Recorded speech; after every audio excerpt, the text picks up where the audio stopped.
Perth, Australia, and now it's time for Crown Jewel, where we're kicking things off with the greatest of all time, John Cena, facing one of the best rivals he has ever had, AJ Styles, for one last time. The greatest of all time, the 17-time world champion, against the phenomenal one AJ Styles for the very last time, taking place here at Crown Jewel. And these two men are starting the match with the show of respect. AJ Styles shakes John Cena's hand, and they promised to give it all because the fans wanted this match, and the fans will get the best match possible.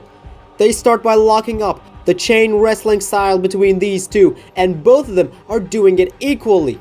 And the Australian crowd is cheering for both men. And at some point, AJ Styles manages to take John Cena down, and John Cena's locked in there again. But Cena somehow manages to find a way to deliver a couple of punches and grab AJ from his back. After the waist lock, he's taking him down, but it's enough, because AJ Styles gets back to his feet and sends Cena off the rope for his famous dropkick right under Cena's jaw. AJ Styles is taunting John Cena, and he wants one more of that dropkick, but he's sent off the rope this time as Cena counters and delivers a massive back body drop. Styles went flying through the air, and now Cena's taunting him. The never seen 17 sends Styles into the corner and delivers a couple of punches, and AJ's worn down, but he manages to counter with a kick and delivers a beautiful springboard forearm right to his face. The crowd loves it as AJ Styles is getting the upper hand. This was a dream match almost a decade ago, and now it's happening for one last time. After the counter, Cena manages to deliver a swinging body slam and goes for the cover, but Styles is obviously kicking out. He doesn't want to give up this match this easy, because this is a big opportunity that the fans gave him. And after the phenomenal blitz, AJ Styles goes off the ropes for a sliding forearm right to Cena's face. He's going on the apron and is calling for an early phenomenal forearm. Cena comes to attack him, but Styles manages to counter, and he dives for the phenomenal forearm, but Cena catches him midair for the attitude adjustment. Cena's now looking for his early finisher, but Styles comes down and takes him down face first. And AJ, with his beautiful famous springboard moonsault, covers John Cena, but Cena's kicking out as well. But as Styles is going for another attack, Cena counters him and ducks underneath as he delivers a shoulder block.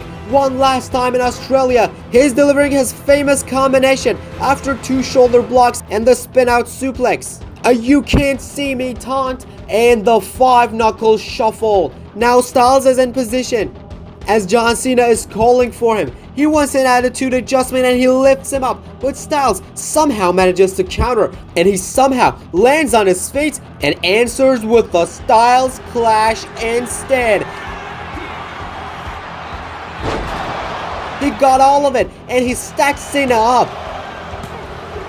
But Cena kicks out and survives, and Styles can't believe it. So he goes on the apron as he wants a phenomenal forearm to finally end this damn thing. But Cena moves and AJ lands hard, and John takes full advantage of this as he locks in the STF. And now AJ Styles has nowhere to go. The STF is locked in, and Styles lost the momentum as easy as that. But he somehow manages to find a way to get out of the STF, and he rolls through for the submission of his own. The calf crusher is now in. The calf crusher is locked on Cena, and Cena is screaming in pain. The 17-time world champion has nowhere to go, and he may lose one of the most important matches of the farewell tour by tapping out.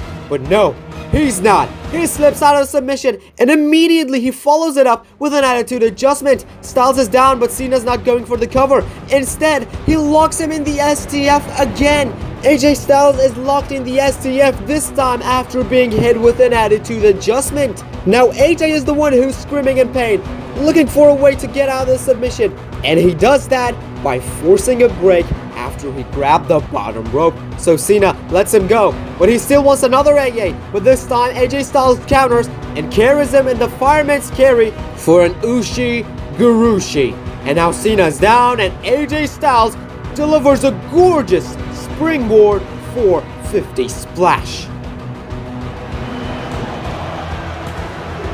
But Cena survives. He somehow manages to kick out of the 450 splash. But Styles doesn't want to waste any more time as he wants another Styles Clash. But this time Cena is ready as he drops him with a back body drop and hoists him up for another attitude adjustment.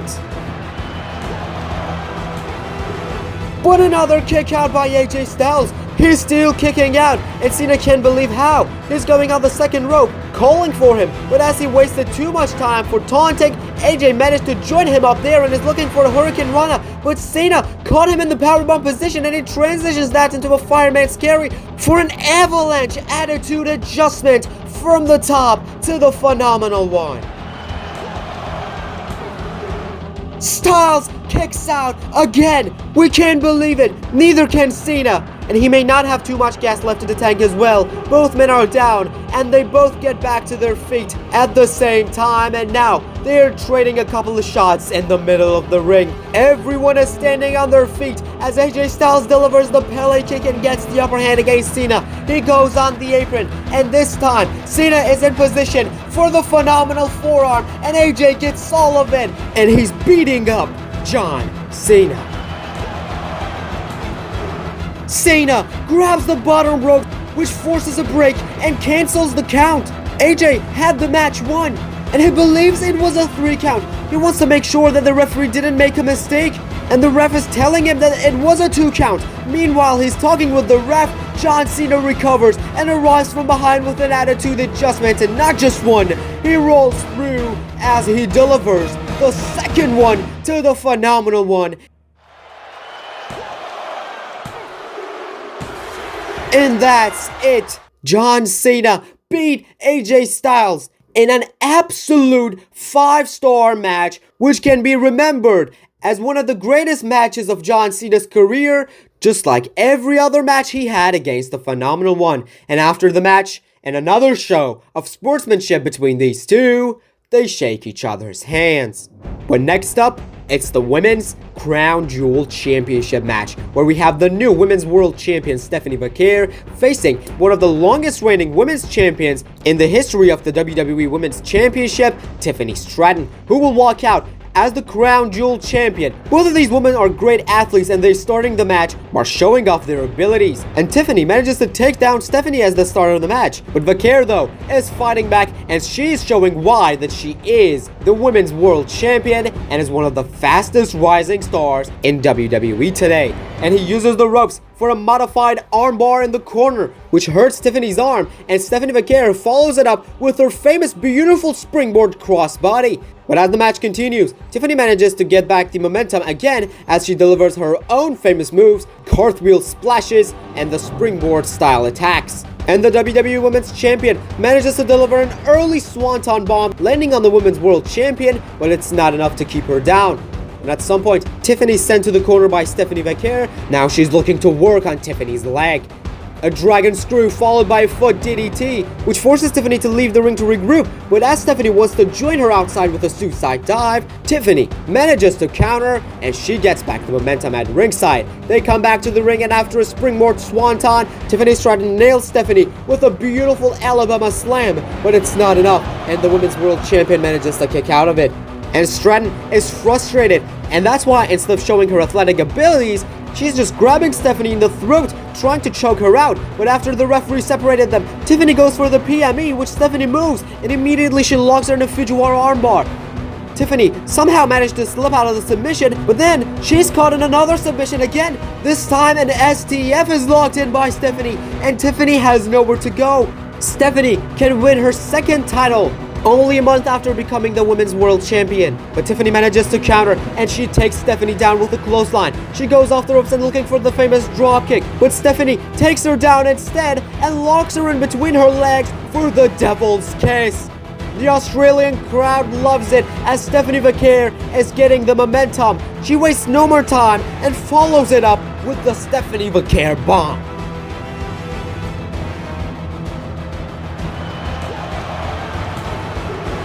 Kick out by Tiffany at 2. People can't believe what they're seeing. Tiffany just kicked out of the finisher of Stephanie Vaquer, which she put many opponents down with. But Tiffany is not one of those, and instead, Stratton lifts Vaquer up for a beautiful sit-out powerbomb. And now Stephanie is in position as Tiffany is looking for the prettiest moonsault ever, but Vaquer manages to get back to her feet and knocks her off the second rope, which she follows it up with an 8 defeat and a running Meteora in the corner before going on the top rope for a gorgeous corkscrew moonsault, and she hooks the leg.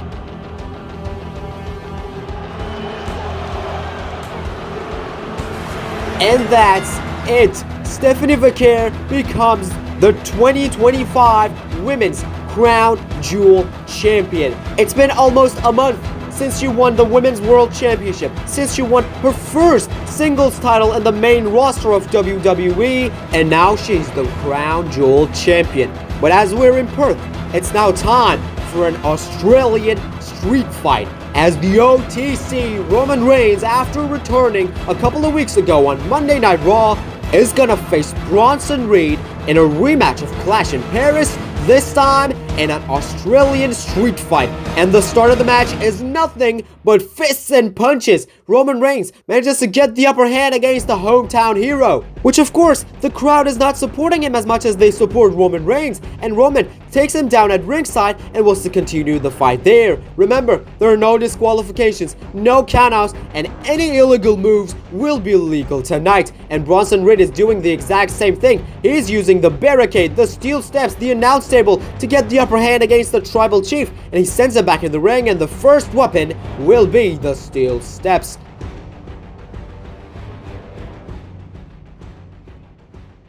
The Oscilla returns to the ring himself as well, but Roman Reigns delivers an early Superman punch right to his face, which Reed goes out to regroup, but the Tribal Chief is ready to fly as he launches himself over the top rope to take down Bronson Reed at ringside. The crowd loves it, and now it's time for Roman Reigns to grab a weapon, a kendo stick for the start, as the OTC slams it right across his midsection to his back, and he's trying to punish the Oscilla of the Vision. He beat him at Clash in Paris, but he and Braun Breaker decimated him after the match and ruined his celebration. So now it's time for revenge, as Roman Reigns is slamming Bronson Reed's head everywhere he can. And now he's clearing the announce table, and the sold-out crowd in Australia are acknowledging their tribal chief. But here comes the tribal thief. Reed lifts Roman Reigns up and slams him right on the announce table.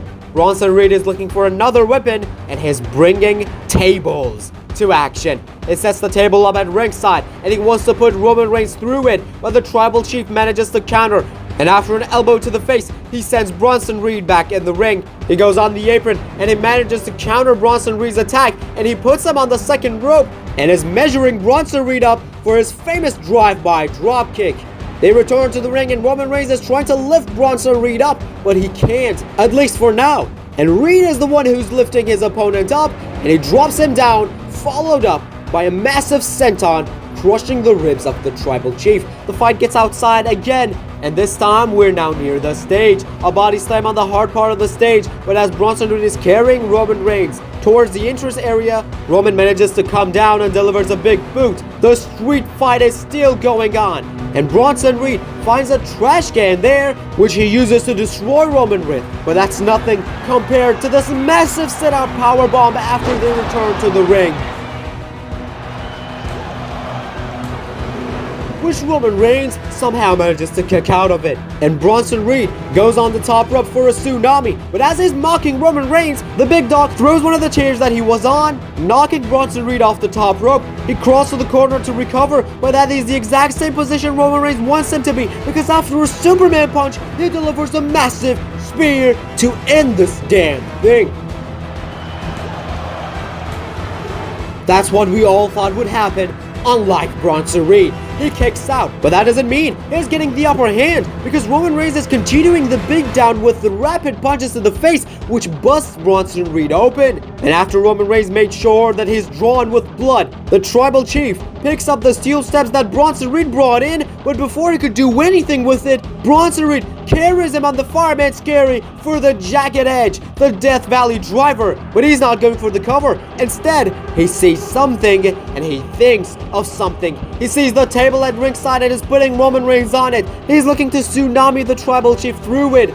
But as he's on the apron, he thinks of something even worse. He climbs the ribs and he wants to die from up there high. But he wasted too much time thinking and climbing, so Roman Reigns recovers and throws Bronson Reed spine first on the steel steps. He drags him out again, and now this time Bronson Reed is in position to be put through a table. And Roman Reigns is raging and is doing the exact same thing. He lifts Bronson Reed up for a massive power bomb through the table. Everyone is standing on their feet, and Reigns returns to the ring as Bronson Reed has no more gas left in the tank to counter this thunderous spear by the Tribal Chief as he covers Bronson Reed for a 1, 2, 3.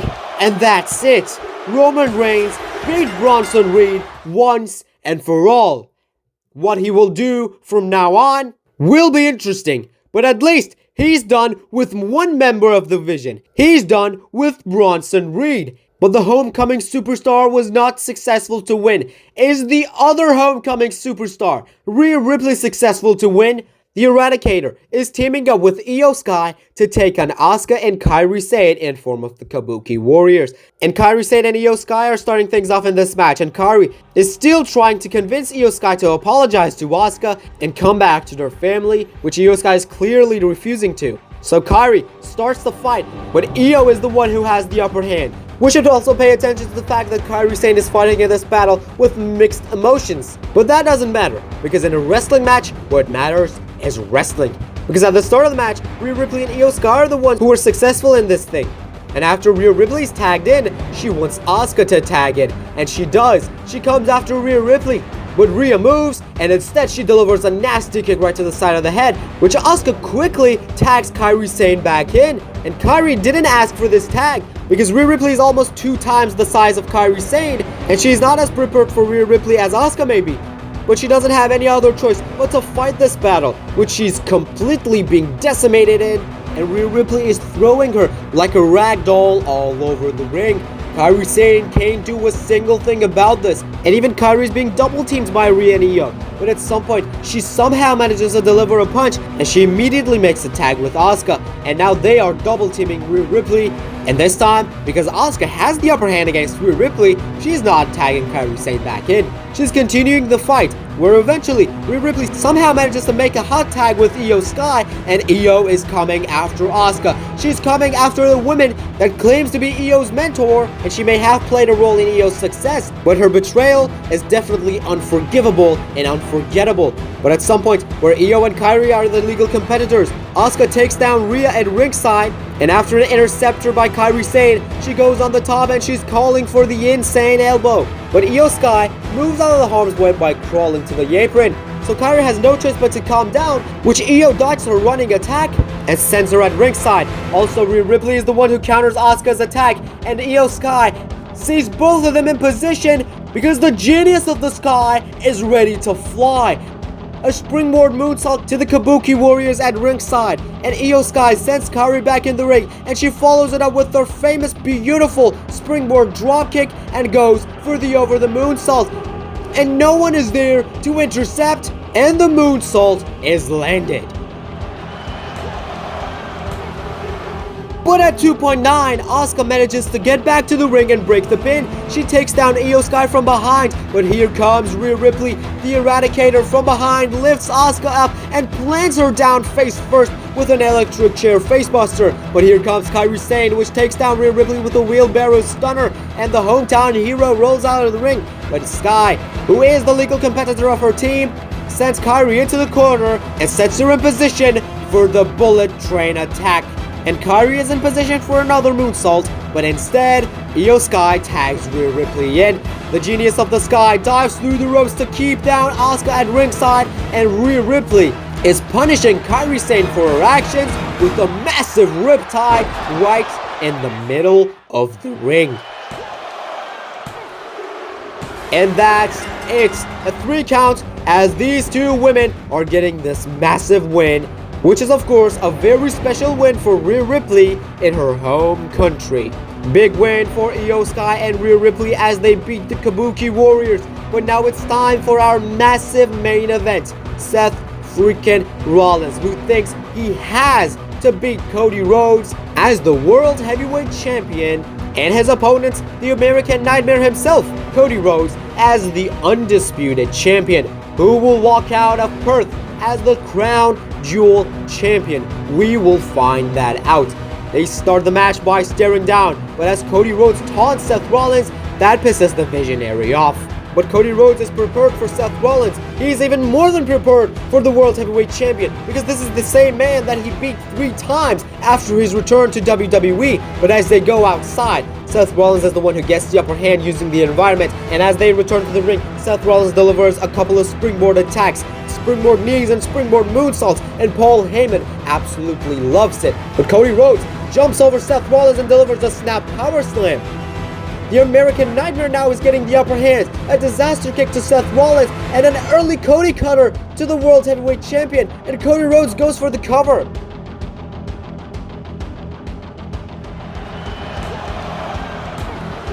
But a kick out by Seth Rollins. He's not willing to give up. And as Cody's looking for a top rope version of the Cody cutter, Seth Rollins knocks him off the ropes, and instead, he takes him down with a pedigree. He covers him.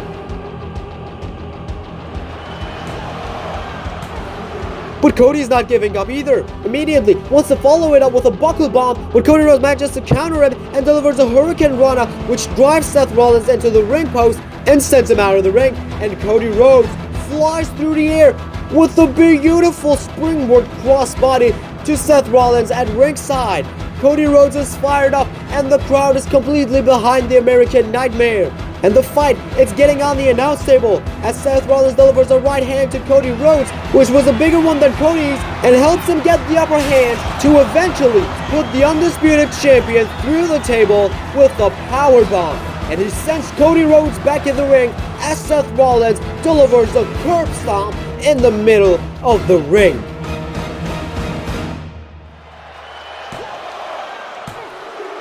But a kick out by Cody Rhodes, the American Nightmare, who's bleeding right now, is surviving. But Seth wants another stomp, which Cody pops him up for a massive cutter in the midair. Shout out to his mentor Randy Orton, and he follows it up with a crossroads, and that's it. Or so we think. At 2.99, Seth Rollins kicked out of the crossroads, but Cody wants one more, and he's calling for Seth, but then he sees Paul Heyman distracting the referee at ringside, and Seth takes him down with an enziguri. Then we see Braun Breaker entering the frame, as Seth Rollins has Cody Rhodes in position for Braun Breaker to spear him, but the referee returns, and he sees what's going on, so Seth Rollins is trying to convince him that he did nothing wrong. But as they're continuing to argue, Braun Breaker is still lining up Cody Rhodes for the spear, which Cody moves and sends the spear into the referee. He's cut in half with a Braun Breaker spear. This was not what they planned to do, but isn't also something that would prevent them from doing their job. And now Braun is asking Seth Rollins what to do next, which Cody Rhodes interrupts him and takes down Seth Rollins, but Braun Breaker is here for his revenge. After clothesline is punching him in the face, and here comes Bronson Reed as well. But as he's looking for a tsunami, a chair is thrown at him, and it's CM Punk. He's not done with the Vision yet, and he is here in Australia. A chair is thrown at Bronson Reed, and he drags him out, and with the steel chair that he brought, he's continuing the fight, and they leave the scene. CM Punk is here to even the odds, but the odds are still not even, because Braun Breaker is still there, and is looking to finally hit Cody with the spear.